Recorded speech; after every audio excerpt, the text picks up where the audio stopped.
বাংলাদেশের স্বার্থবিরোধী ভারতীয় সিদ্ধান্তের বিরোধিতা করাকে শেখানোর চেষ্টা করা হয়েছে ভারত বিদ্বেষ।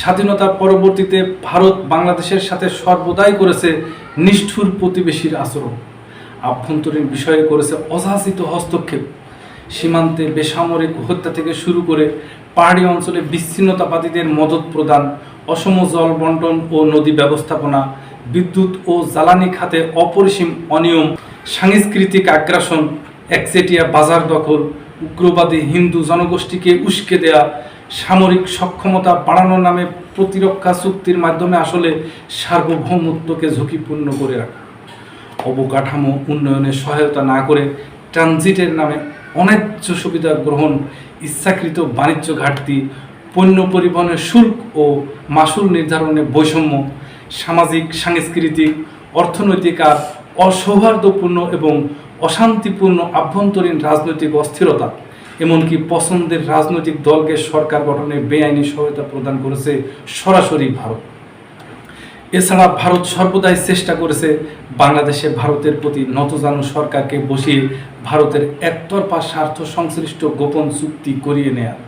আসলে ভারত চিরকালই বলে এসেছে অখণ্ড ভারত মাতা। তারই ধারাবাহিকতায় বিডিআর বিদ্রোহের নামে চৌকস সেনা অফিসারদের হত্যাকাণ্ড ঘটানো হয়েছে। সুকৌশলে বিডিআরকে অপরাধী সাব্যস্ত করে শেষ করে দিয়ে তাদের নাম নিশানা মুছে দিয়ে একটি বাহিনীকে আজ নাইট গার্ডে পরিণত করা হয়েছে।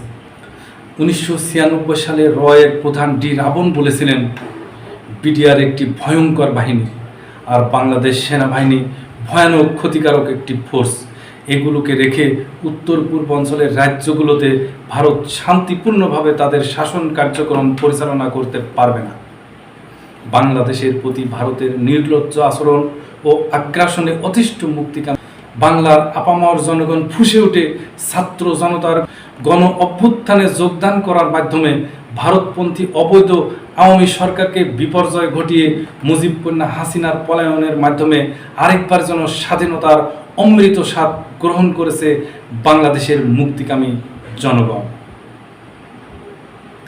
বাংলাদেশের দামাল ছেলেরা বারংবার যুদ্ধ করেছে আমাদের প্রিয় মাতৃভূমি বাংলাদেশের নিজস্ব সংস্কৃতি, সভ্যতা, ধর্ম, কর্ম, ইমান, আকিদা, নীতি আদর্শকে বাস্তবায়ন করবে বলে। বাংলাদেশের চিন্তাবিদ ও বুদ্ধিজীবীরা দেশের নতুন প্রজন্মকে সৎ, সুস্থ ও ন্যায়ের পথে পরিচালিত করবে এই প্রত্যাশা রেখে আজকের মতো এ পর্যন্ত।